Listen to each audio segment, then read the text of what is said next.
Hello dear students, welcome back to my YouTube channel Physiology Learning. Today we are going to continue with our cardiovascular system and today's video is going to be on measurement of cardiac output. In the previous video we saw about cardiac output and its regulation. In this video we are going to see what are the techniques which are used to measure cardiac output. I will be listing down so many techniques. Out of them a few are of physiological importance that we will discuss in detail and some of them you just have to remember their names. So let's get into the topic. So first, cardiac output measurements. Some of the commonest methods of measurements are Doppler combined with an echo.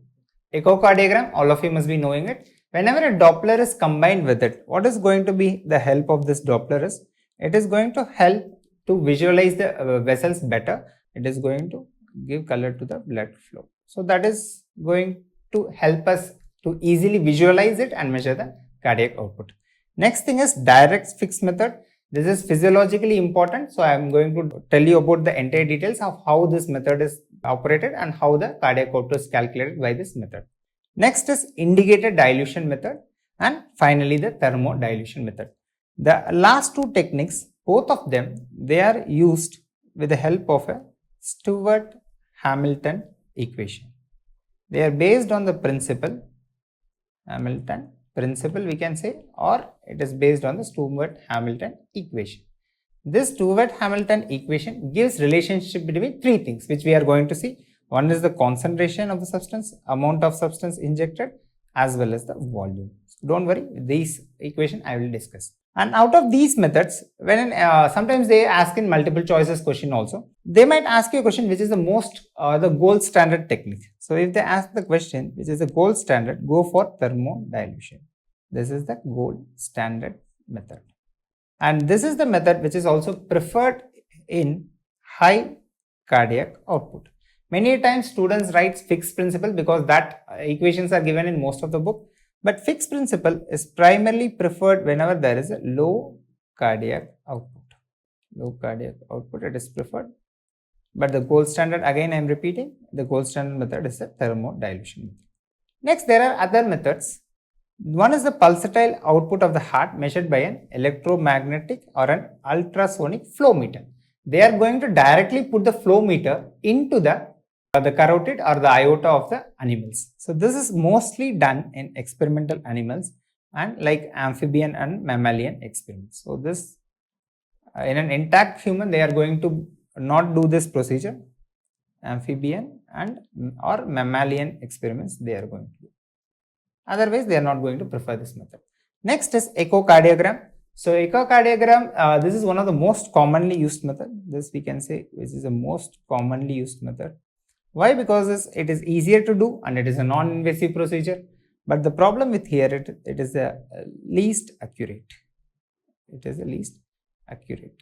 Why? Because it largely depends upon the estimates, like how much end diastolic volume was there and out of that how much is being pumped out. It is going to be an estimate.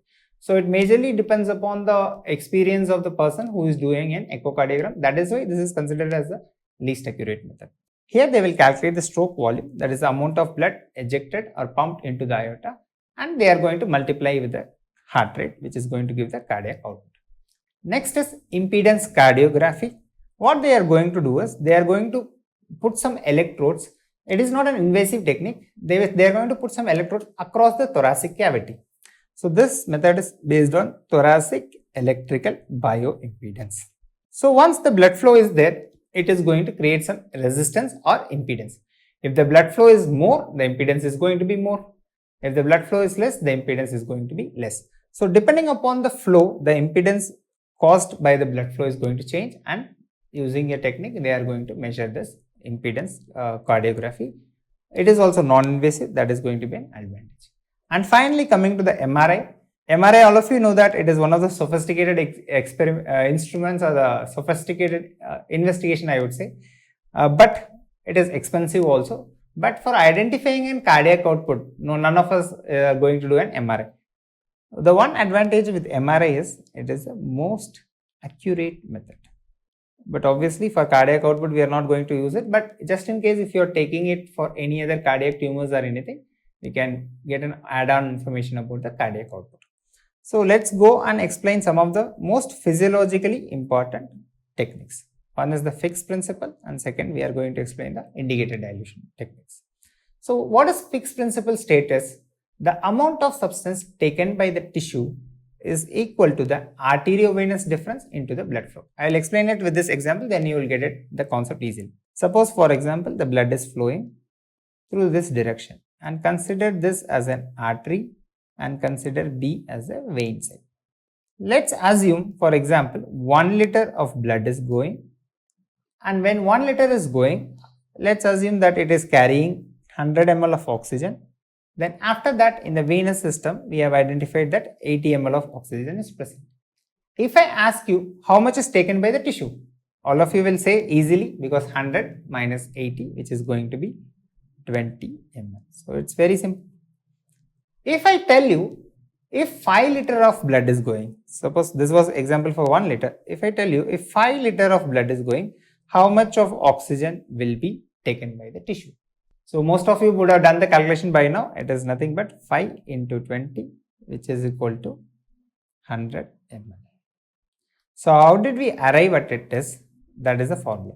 So the amount of substance taken by an organ, that is according to our example 100 ml here, is equal to, what did we do? Arteriovenous difference of the substance, which is 20 in our example, into the blood flow, which is 5 liters. But in our condition, what do we want to estimate? We want to estimate the blood flow. In this example, I have given the blood flow, but what do we want to identify? The blood flow is nothing but the cardiac output. So what they want to do is, they wanted to calculate using this formula the cardiac output. The output of the right ventricle is equal to amount of oxygen consumed by the lung by arteriovenous difference. Why we are taking the lung as an organ for cardiac output is because the entire cardiac output goes to the lung. So the entire cardiac output goes to the lung. That is why we are taking it upon the arteriovenous difference. So whatever formula is there blood flow, we have just taken this arteriovenous difference to the other side. So oxygen uptake, we have given an example. So now what they are going to do is, oxygen uptake I should know and the arteriovenous difference I should know. Oxygen uptake can be calculated using the oxygen meter. That is going to tell me the rate at which the oxygen is being utilized by the lung. So for example, if 250 ml per minute of oxygen is utilized by the lung, and generally it is around 190 in the arterial side and 140 in the venous side. So when you plug into the equation, what you are going to get is the cardiac output, which is 5 liter per minute. It is going to be very simple. So just you have to remember the formula, that is cardiac output is equal to amount consumed by the lung by the arteriovenous difference. So this is one formula you have to remember. The second one is for the indicated dilution method. The indicated dilution method also has a formula. First we'll try to understand one concept, then go to the formula. Suppose we have a radioactive isotope or any dye. Let's take an example, like we have a dye and I am going to inject the dye. Suppose if I am injecting the dye, I will know what is the volume injected, obviously. The next thing is, let's take an example. Suppose if I inject 10 gram of a substance in 1 liter of a water. In this example, I have already given the liter.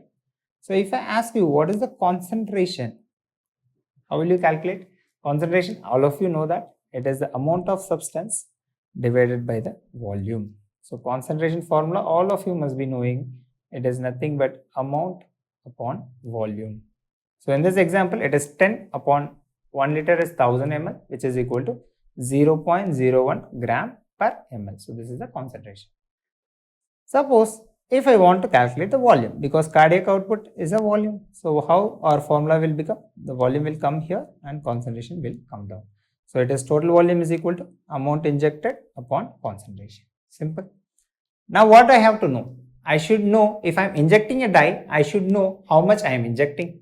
Then after it is being circulated in the body, I should know, I should take a blood sample and see what is its concentration. Both are doable because I am the one who is going to inject the dye and we are just going to take a sample and test how much is the concentration. If I know both of this, I can calculate the volume, that is the cardiac output.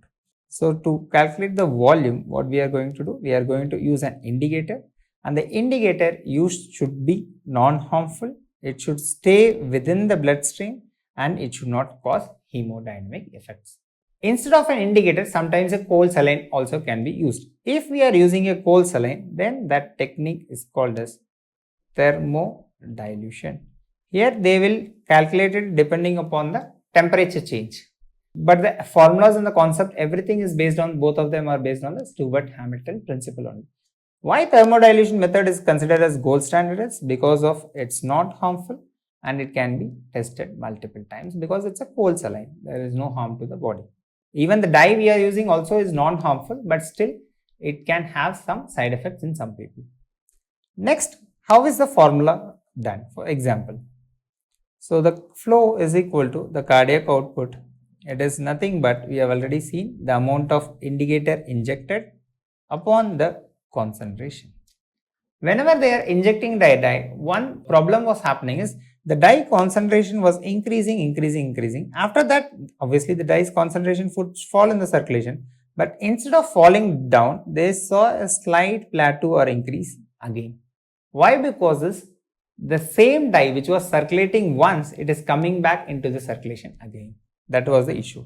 So what do they do is, they will just plot a graph. I am pretty sure that you don't have to worry about this graphical analysis, but just for small details, like after some time the concentration is again increasing because recirculation was happening, and they will calculate the area under the curve for the average concentration of the dye. And in the example that they have done is, the first passage was happening in 39 seconds. Why we have to do is, we have to apply the correction for 1 minute. So 5 milligram of injection they have given, and the final concentration they have measured is 1.6. So the volume came out to be 3.1 liter as the cardiac output, but this was for 39 seconds. And cardiac output is calculated for 1 minute, so it is pretty simple. You just have to multiply it by 60 and divide it by 39. So it is 3.1 upon 60 by 39, which gives around 4.7 liter per minute or 60 seconds. So this is the calculation using the Stewart-Hamilton principle. So both the formulas you should know. One is the Fick's principle or the Fick's method. Then next is the Stewart-Hamilton techniques, that is the indicator dilution method. Both the formulas you should know. I hope it's clear. If you have any further doubts, do drop it in the comment section. I'll be happy to make a new video on it. Thank you so much. Stay tuned for more updates and more such videos. Thank you so much.